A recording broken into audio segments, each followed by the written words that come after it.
Hello, ladies. Waiting for a confirmation before I officially get started. Pull up some stuff for you guys. Okay. All right, now we wait for the confirmation. Let's see. See if Heather thinks this is working okay. Awesome. Okay, got the thumbs up. Hello, ladies and all the fellow campers. Let me pull up my YouTube link really quick. Make sure everything's working okay. See if Heather thinks this is, oops, don't want that to be connected. Okay, looks like everything is working perfectly. Awesome, cool.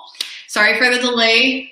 Hello, everyone, and hello, everyone in Austin. If you are watching from somewhere other than Austin, that's awesome, because I'm currently not in Austin myself. I am in my hometown of Houston, Texas.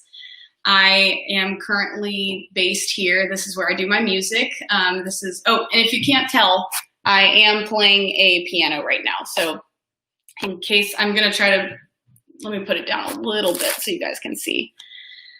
So I am playing a Juno DS, which is one of the keyboards that I have. I also have a Nord Stage, which is those big, long red pianos. Those are usually the ones that I perform with. But this is a really awesome studio keyboard that I love using when I'm writing music from my room or recording and just kind of like using Logic and my interface to kind of write music from the convenience of my home.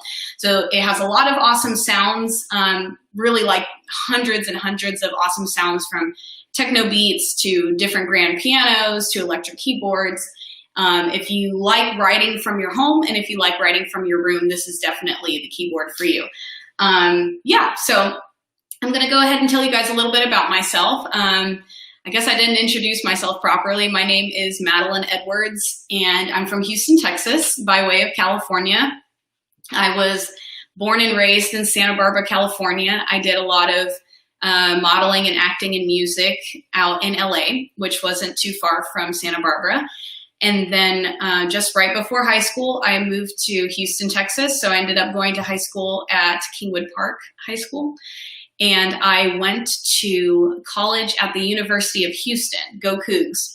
So I actually ended up going to school not for music. I went to college for business and law, which I will get into that a little bit more, because as I get into the performance and talking about songwriting and song rearranging, I also really would love to talk to you guys about music business and music law, a little bit of what I've learned throughout my career. And if you guys have any questions for me, you can ask me towards the end.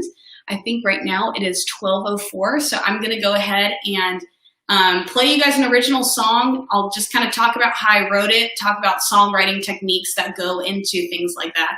And then I'm gonna talk about like rearranging and what you can do if you're a songwriter, and if you just literally do it the old-fashioned way and write songs literally pen and paper in a book, or if you like to go the digital route and write music through beats or through recording into Logic or any other kind of program like that. I want to go over all of that with you guys today, or with you ladies today, excuse me. So this first song I'm going to play is called Trying to Make Sense, which is a very simple song. Basically, the entire song is G to F the whole time, and with a little turnaround at the bridge. But this is a song that I wrote last year that is currently on my Spotify and Apple Music, and I have a music video for it on YouTube. So this is called Trying to Make Sense.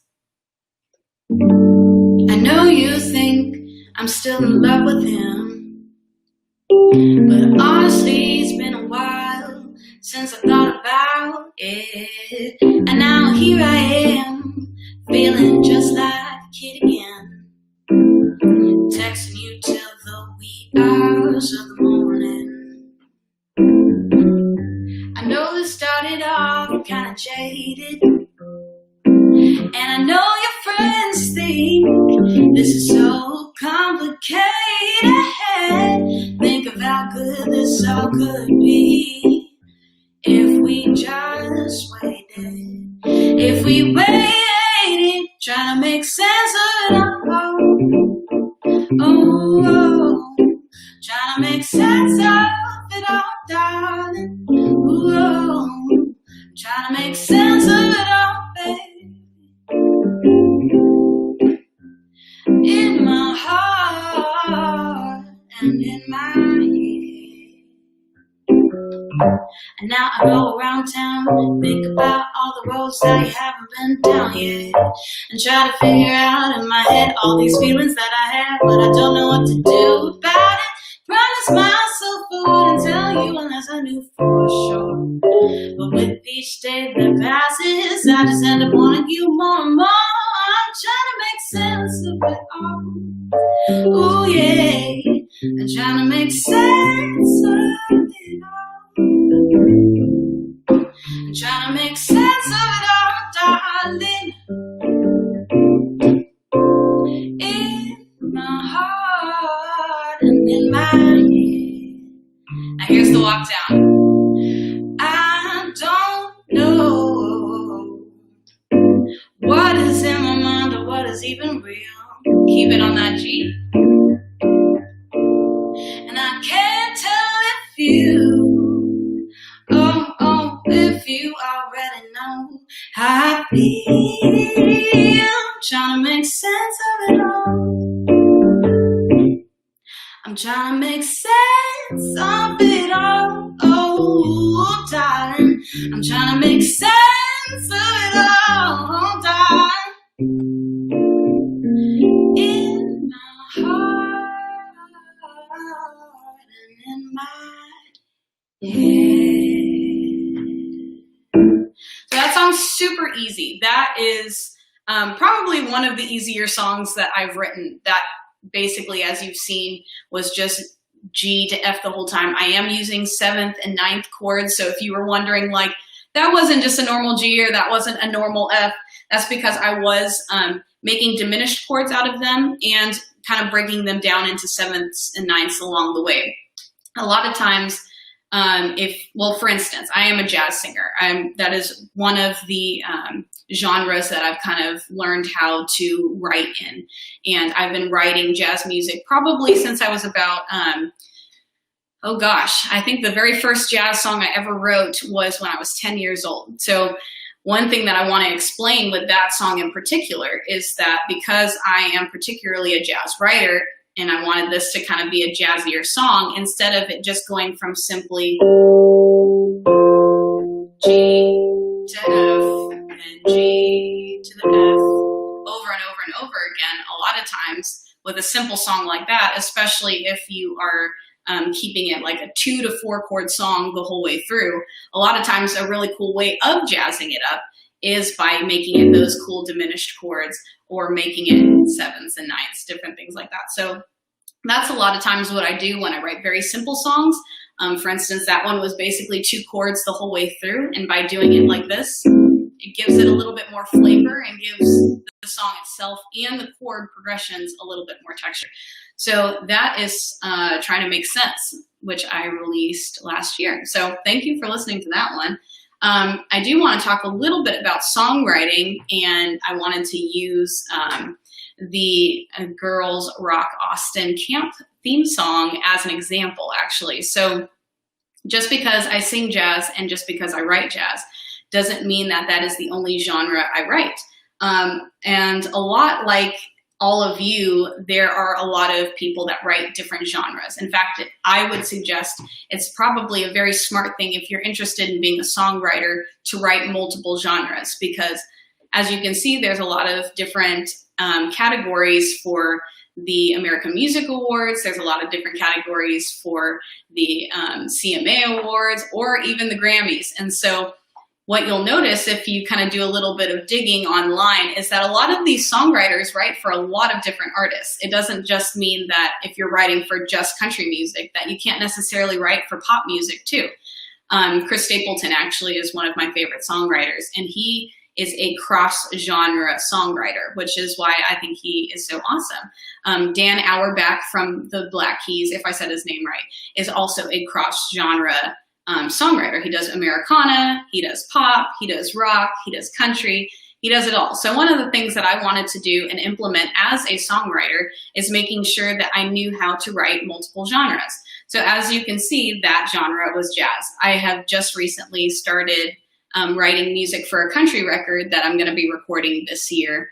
And so I had to learn how do you write country music, which I have been writing pop music and jazz and soul and R&B for so long that once I started studying country music and how to write it, it definitely changes techniques throughout your songwriting. So I do want to use the camp theme song as an example. So for instance, if I was going to jazz up, I would do the exact same thing that I did to try to make sense with the camp theme song. So instead of just doing wake up, what is it? Wake up in the morning, got a place to be. You can take those two chords and add sevenths, add ninths, and make it wake up in the morning, got a place to be. And if you really wanted to jazz it up, a lot of times you can take what would usually be, it would usually be a major chord and put it in with a minor, and that would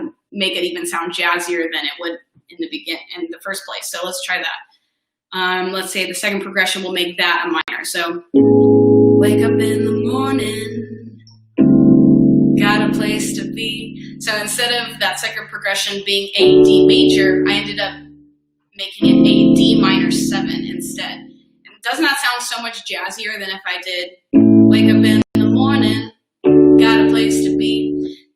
For instance, the normal progression of this song, if I wanted to just keep it the normal A to D, that could easily be a pop song. So that is a very easy way to distinguish the difference between genres. So let's try the chorus, for instance.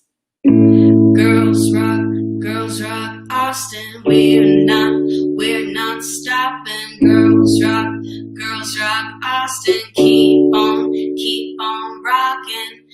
That's a very, very common pop progression. So that's what we just did. If you wanted to make it a little bit jazzier like what I just did, you could do girls rock, Austin, we're not stopping. Girls rock, Austin, keep on rocking. And now that I brought up the genre of country, if you wanted to do country, you could make it halftime and give the song a little bit more swing to give it that country feel. Obviously, the tone of my voice with each genre will change. So let's do this country. I guess it would be give it a little more swing. Girls rock, Austin, we're not stopping. Girls rock, Austin, keep on rocking. So see how it kind of swung with that halftime a little bit more than just keeping the straight. Girls rock, Austin, we're not stopping. So there's a lot of different things, and I think the easiest way, if I were to break it down, the best way I've learned how to write different genres is to just listen to them, honestly. Like, it really helped me learn how to write jazz specifically when I just put in the homework and listened to a whole bunch of jazz. Another way to write country music, or if you're interested in writing techno music, if you're interested in writing pop even, or rap or whatever, just go listen to the genre and learn how they approach beats, how they approach time, and how they write lyrics, how they are able to kind of put together chord progressions. And that is the best way to find out how to write a song in that genre. So yeah, that is kind of my little take on songwriting, basically. I want to do a country song that I've kind of started writing. So you guys are basically going to be hearing this before anybody else. I have not really shown anyone my country stuff. In fact, I have not even finished the song. The lyrics are complete crap, which is totally okay. when you're in the beginning stages of songwriting, always have grace with yourself. That is a huge, huge takeaway that I have always had to take into songwriting. Always have grace for yourself. My floor is always covered with little balls of paper all over the place because I am always changing and rewriting and doing different things and thinking that it's perfect and then going back and doing it again. So have grace with yourself. So this is a very, very imperfect song that I've been kind of writing that's in the country genre. And you'll see just by kind of the swing of the song that I took what I learned from listening to the country genre and put it into my own songwriting style. Blue, maybe I'm bad, and all you had to do about that is tell me that you're blue.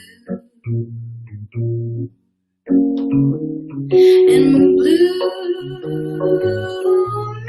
maybe I'm sad, and all I had to do about that was reach out to you.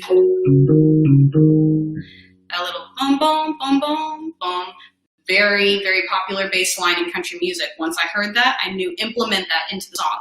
That will give it the swing it needs to give it the country vibe that I wouldn't necessarily have in a jazz song. Here comes the chorus.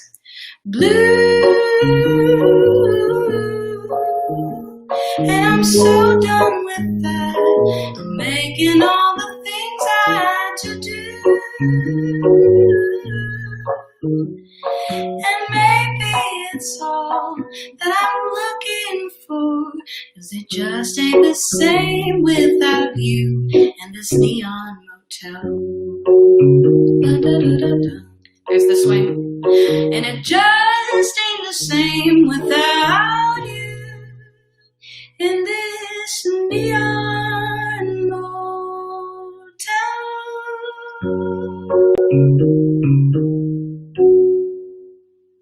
Yeah. So obviously that is a just an idea of what that would be if I were to create a country song. So me learning how to do the different swings and different things like that helped me immensely with learning how to write a country song for the country industry.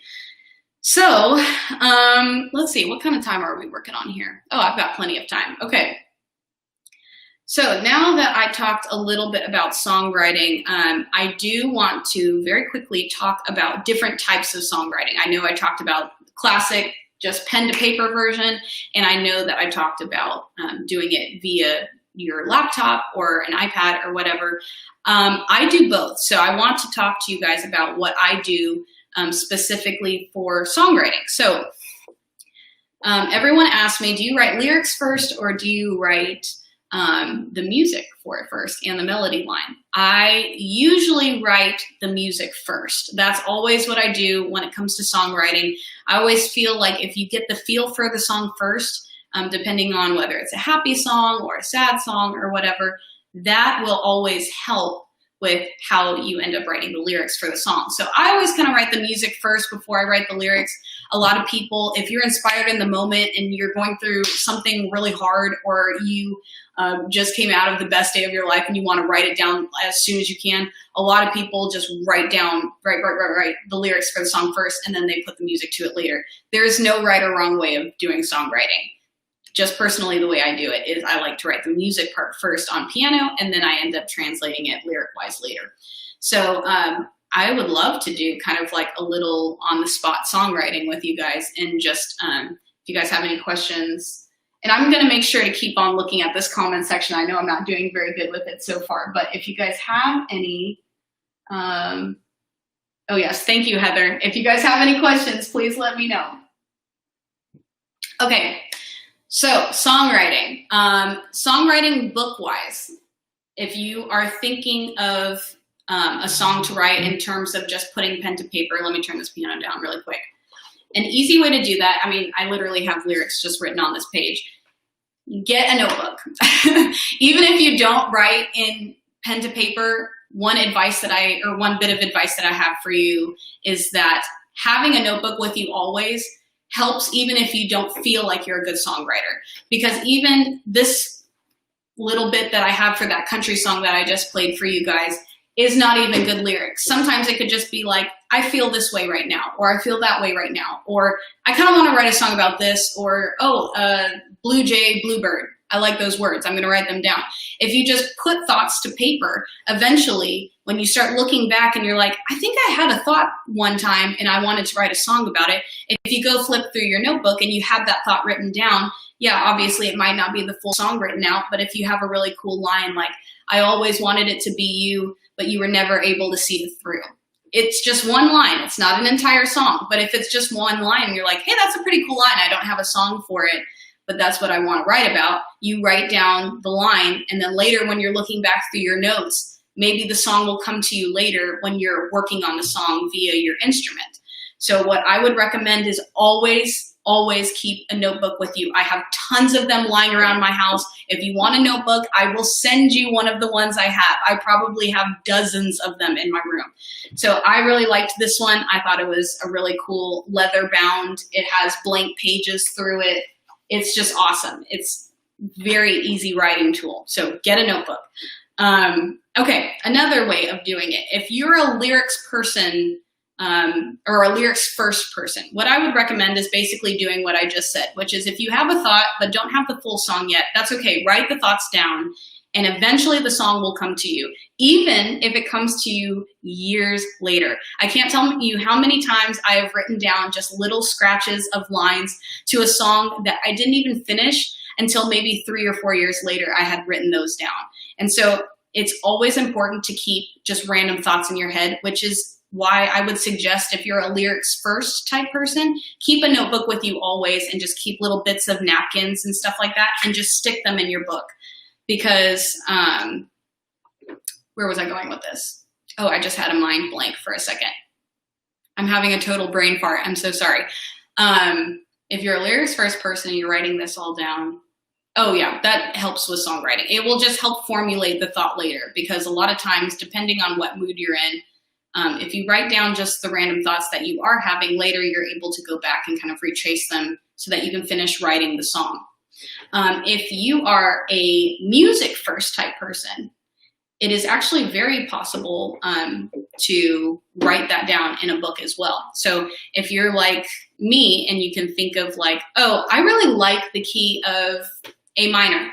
Let's use A minor for instance. Oh, that was really loud. Too loud.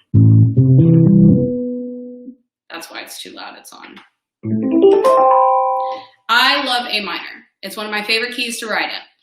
So for instance, if you have a lot of background in music theory, sometimes it's easier to write down in a book if you already know what progression you want it to go. So for instance, in my head, if I'm able to think, I like songs in A minor. So if I just kind of think of it and hum it to myself, like,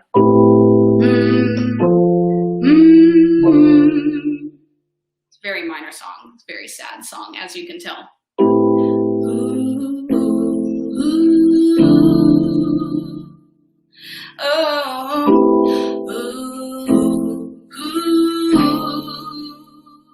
So, for instance, if I'm walking around and I'm like, oh, I'm hearing this thing, but I don't have the chords for it. I'm just hearing, ooh, ooh, ooh. If you can remember that and just remember, I think this was an A minor, even if it's not an A minor, if I don't have perfect pitch on it, I'm going to write down A minor and I'm going to try to match what I just sang to what I wrote in my book, which is another reason, even if you're a music first type writer, it's always good to keep a notebook with you so that you can kind of write down notations and different things like that so that you can go back and look at it later. So for instance, if we're going to write a little song from that progression that I just did, it's A minor, F, D minor. Yeah.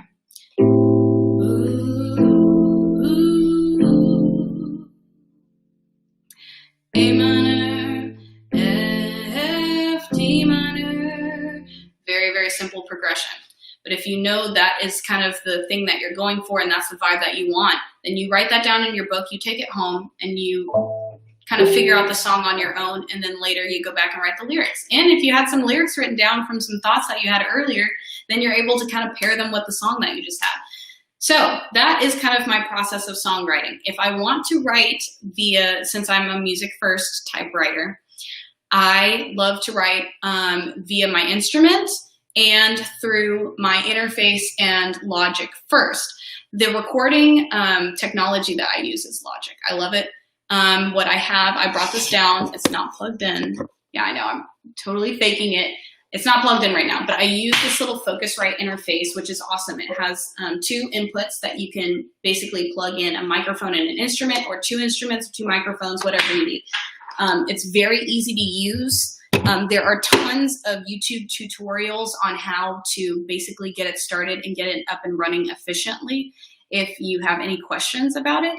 I've never had any issues with it. I'm not a super techno savvy girl, and so, but I knew that I needed to start writing and recording via Logic and via my computer if I wanted to learn how to be a better songwriter and producer for the future. So if you are interested in being a producer or a songwriter that way, I would definitely recommend going through, oh man, I'm trying to remember what a guitar, why am I just now? There is a program on here, GarageBand, sorry. Not Guitar Center, GarageBand.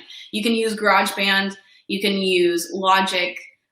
Sometimes there's even very affordable apps that you can download to your phone that can help you record music, and sometimes can even help you edit it.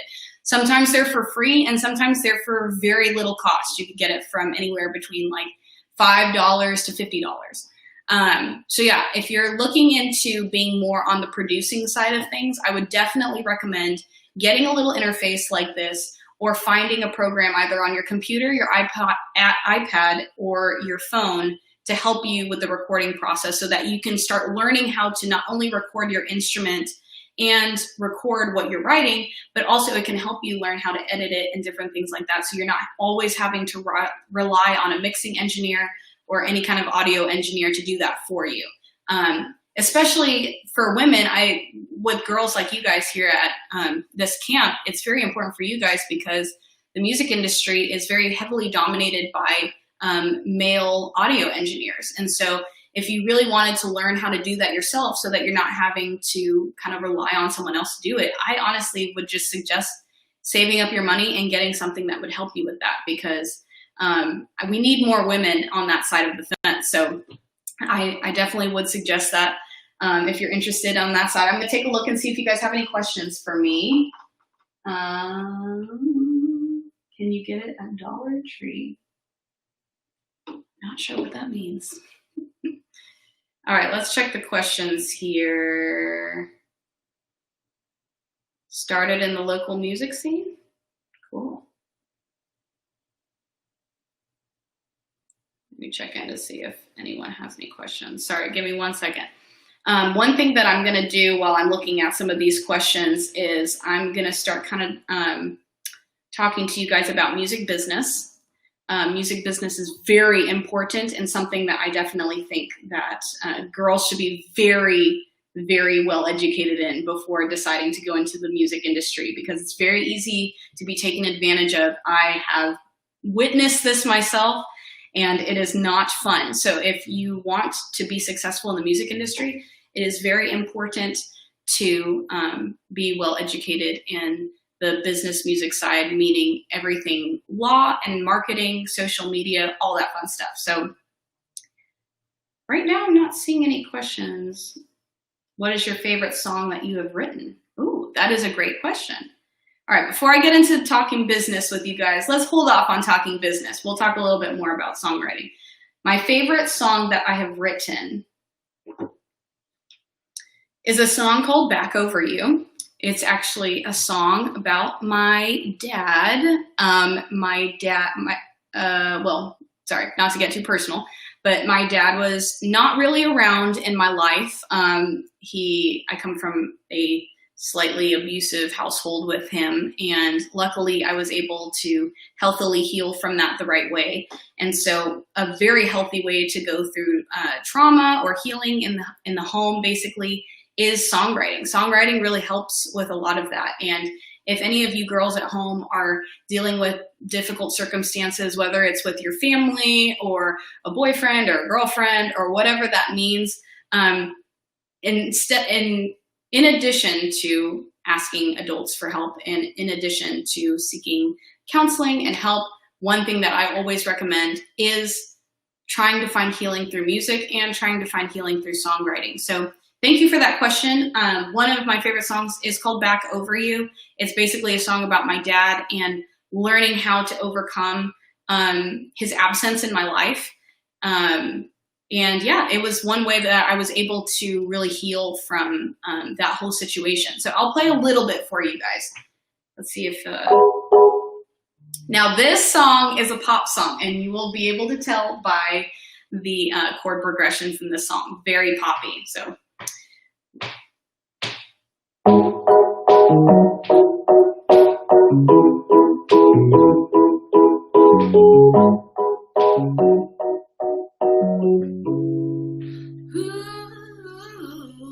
I'm tired of facing this feeling. I'm feeling so overused. I'm tired of being your problem. 'Cause you weren't true, you weren't true. I'm sick of feeling the same way. My heart is so confused. I'm sick of all your excuses, yes, 'cause you weren't true, you weren't true.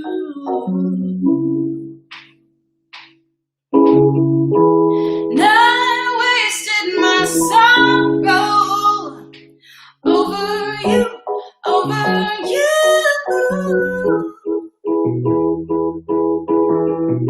And now I wake up tomorrow, I'm feeling new, feeling new. Once I get back over you. So that is Back Over You. That's a pop song that I wrote basically in my way of being able to heal from my family situation. So yeah, that song, and you're gonna have to forgive me, I totally misplaced my piano pedal somewhere around here, so things are sounding a little bit crispier than they usually are. Yeah, so that is one of my favorite songs that I've written. Yeah, I didn't mean to get on an emotional note with this whole live stream, but yeah, it's very important that if you go through emotional things in your life, using songwriting as a tool and an outlet to help you through it. My mom put me in piano when I was 5 years old, and I hated playing piano. I had a very strict piano teacher. She was from Russia. She was one of those people that would slap your hand if you're not doing something right, and she was super tough. I was very afraid of her, and I was very afraid to play piano. I did not want to do it, and I was just bored with it. I didn't want to put in the work. I didn't want to put in the practice, and it wasn't, my mom made me play piano until I was about 15 years old, and she kind of gave me the choice. If I wanted to keep playing, I could. If I didn't want to, I didn't have to anymore. But by the time I turned 15, obviously, when you're 15, you're going through changes.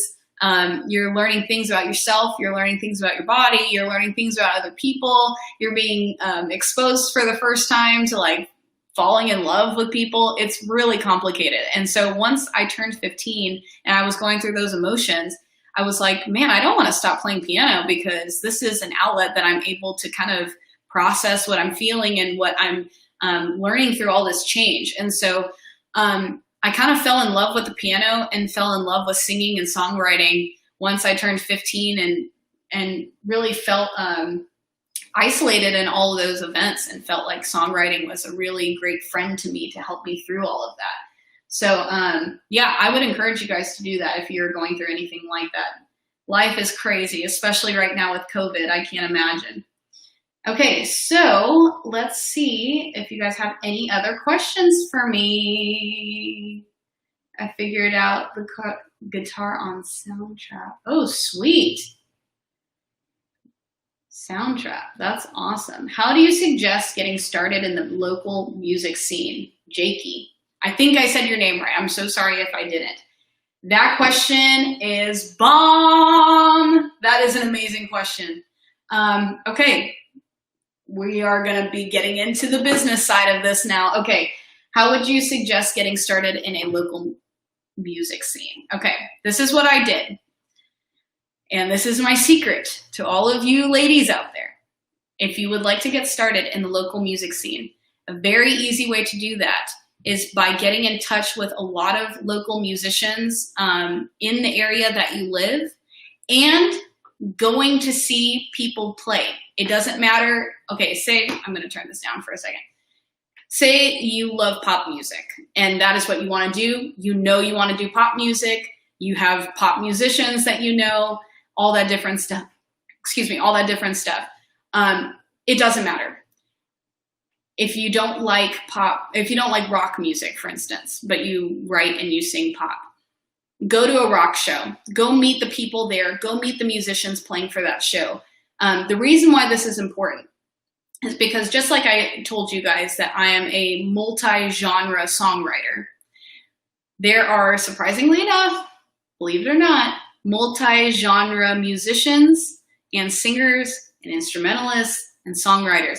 A lot of people cross over. So for instance, if you don't like rap music, you don't like hip hop, you don't like jazz, whatever, if you go to that show and make friends with the musicians, introduce yourself, walk up to them, say, hello, my name is JC, if I said your name correctly. I'm so sorry if I'm not saying your name correctly.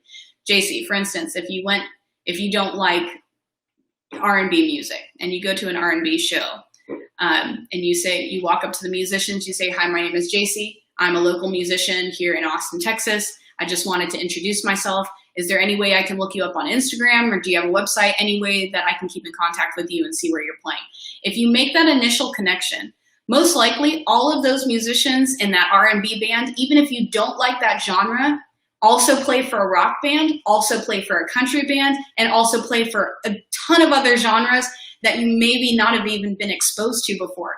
For instance, my musicians, I have a band and rotating musicians that play for me that are maybe about like 12 to 14 of them.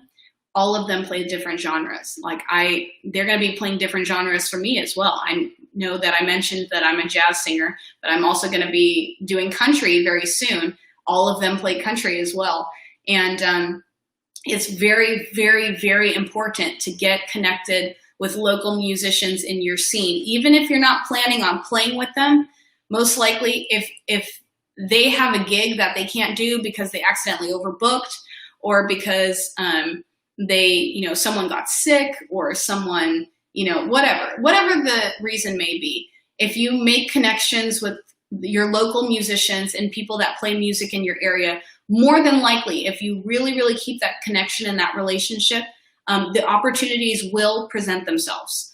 There have been so many times that I have gone into piano lounges and different concert venues and different things like that, and I introduced myself. I made sure that they knew who I was and that I knew who they were, and that I knew that their contribution to this local music scene was very important, so that the next time that they had a gig that they weren't able to make, or they were playing a show and they're like, hey, I checked out your music. I think you actually have a great sound. Would you like to open for me? It's just such an easy way of getting connected to the music scene in your area.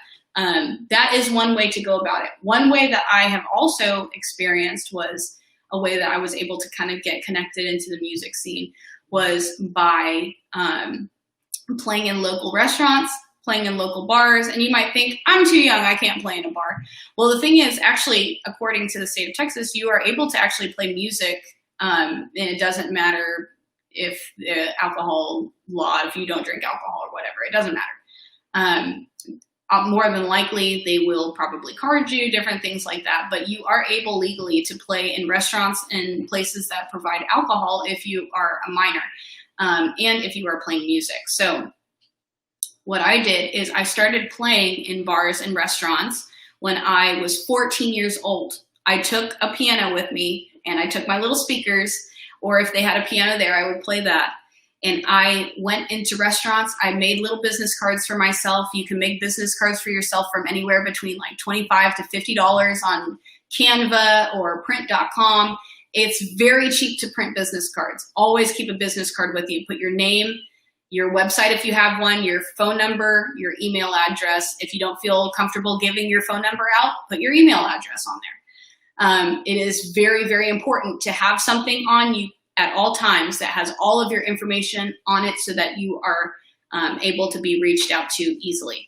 So what I did when I was 14, now this is way before y'all's time. This was about, 13 years ago. I went into local bars and restaurants and piano lounges. I made sure that I looked the part, and I would walk in there with a business card. I would say, hello, my name is Madeline Edwards. I play piano and I sing. I'd like to play here if you have an opening. And you will get turned down a lot of times, and a lot of times you will get that yes. And they'll be like, okay, we want to hear you play. Show us something that you're good at. And it doesn't always have to be piano. It could be you and guitar. It could be you and a violin. It could, if you play the harp. I know a young girl that plays the harp. She wanted to play the harp for an Italian restaurant, and the way she got that job is she just walked in, shook their hand, and gave them a business card.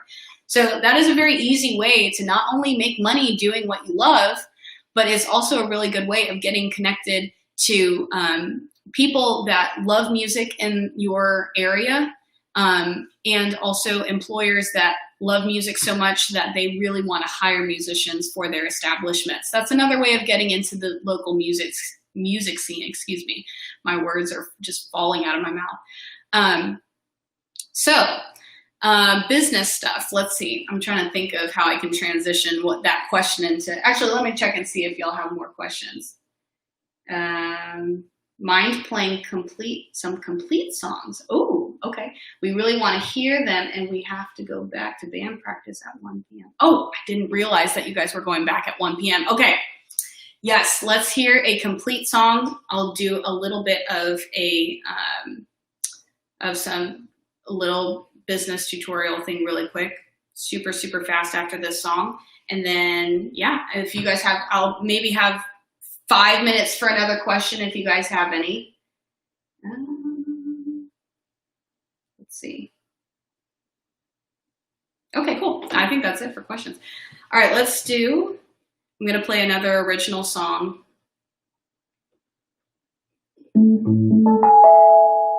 Sweet. This one is called Give a Little Bit. This is the jazziest, most complicated song I've ever written. It is one of my favorites, and it's also on Spotify and Apple Music. So here we go.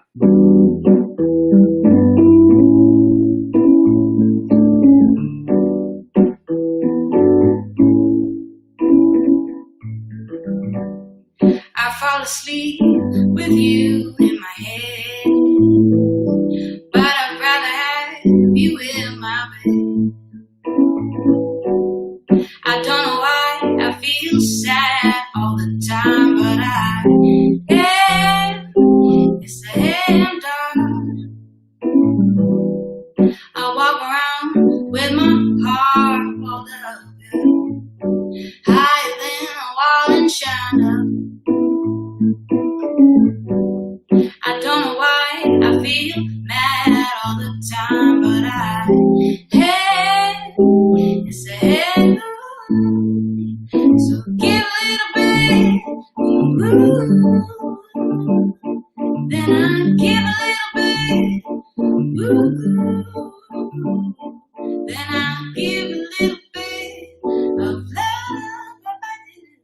this time. Bum, bum, bum, bum, ba-da-da-da-da. Bum, bum, bum, bum, bum, da-da.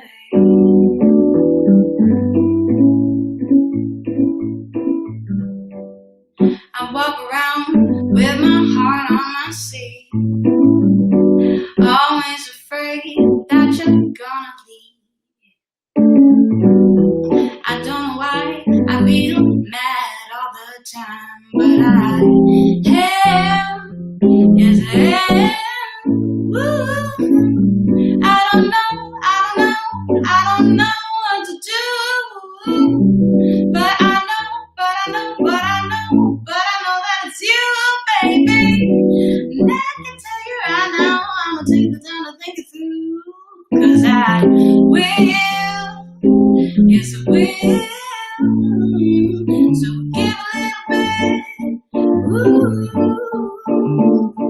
then I'll give a little bit. Ooh, then I'll give a little bit of love this time. All right, this is a very, very common jazz technique. This is called scatting.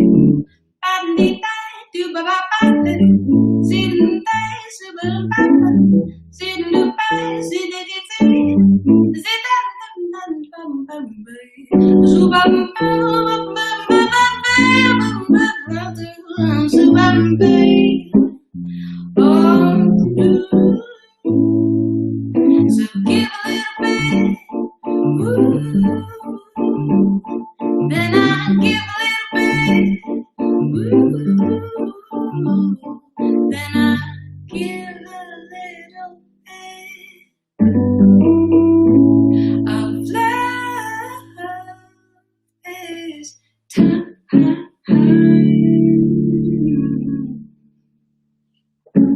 That was my original song called Give a Little Bit. So obviously very jazzy. It's doing all these crazy little diminished chords and like timing is wild in that song, but it makes sense when you listen to the recording. So yeah, I'm gonna do one more song, and then if you guys have any more questions, I can maybe answer maybe one more. Let's see. I'm going to do a song called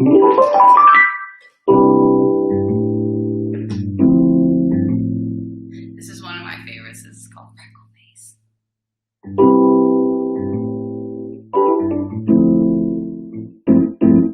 Ooh, why don't we go back to your place?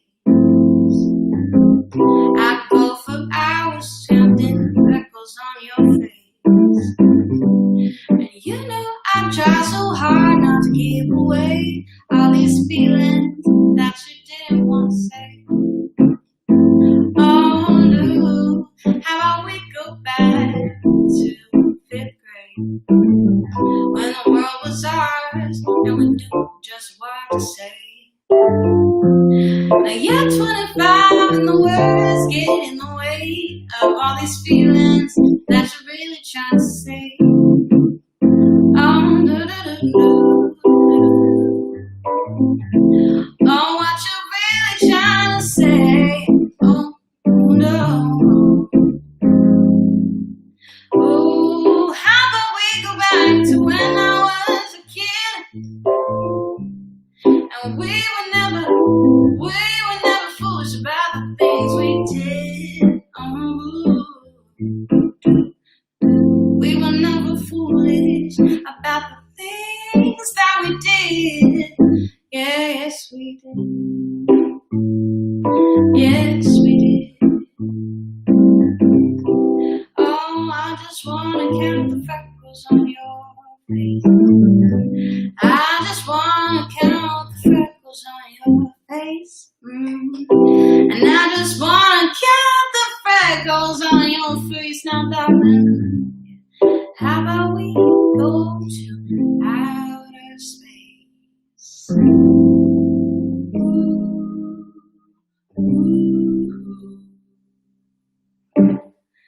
And that song was called Freckle Face. It was a really old song, actually. It's one of my favorites, though. All right, let's see if you guys have any questions. Sweet. Great song. Thank you so much. Foxfires, you are awesome. And all right, I don't think I have any other songs or questions. Cool. Really quick before I leave, I just wanted to say thank you so much for joining me with this lunchtime live stream. This is awesome. I hope you girls were able to learn something. I know that I didn't have a whole lot of time for questions, probably because I was talking so much. My Instagram is Making Madeline, MAKING MADELINE. And if you had any questions that I wasn't able to answer, please let me know. I definitely will be putting up a book that I'm currently reading on becoming a successful musician in the industry and learning all of these business tips that go with it. I'm going to be posting that up on my story on my Instagram. It's definitely a great tool to learning how to do business in the music industry. Another thing that I would suggest is continue reading books. There's tons of books on learning how to do business successfully in the music industry and learning all the nitty gritties like copyrights and ASCAP and different things like that when you're about to be publishing or posting your own original music. So as someone in the music industry who's an artist, but also a businesswoman as well, just learn how to do your craft and do it right, and make sure that you are smart in terms of learning everything that you need to with marketing and pushing your music, and also learning to collect revenue stream from it. And I think you're all set to be a successful musician. I wish I had 2 hours to talk to you guys about this. I could go on forever. But if you guys have any questions, please let me know. I'm on Instagram at Making Madeline, and I would be more than happy to answer any questions that you guys have. So thank you so much to Girls Rock Austin for having me and letting me play and talk a little bit about my experience in my career.